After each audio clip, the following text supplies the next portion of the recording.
Katika kila floor au across the floors kuna aspect mbalimbali ambazo nimezungumzia au zile tunasema mitazamo au dimensions, na ziko dimension zaidi ya 100 nimezungumzia kwenye kitabu cha floor, lakini moja kati ya dimension ambayo nataka tuzungumzie leo ni dimension ya kutengeneza vyumba.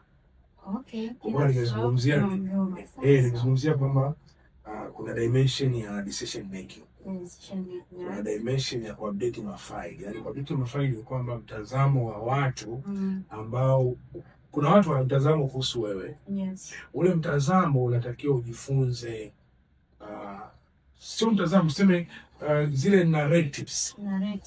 Yaani kuna mtu ana story yako ambayo wewe hujui. Manake ana faili lako. Okay. Au unaweza unajua hujui. Yes. Tunaita narratives. Kwa ile inamtengenezea world view anapotazama wewe.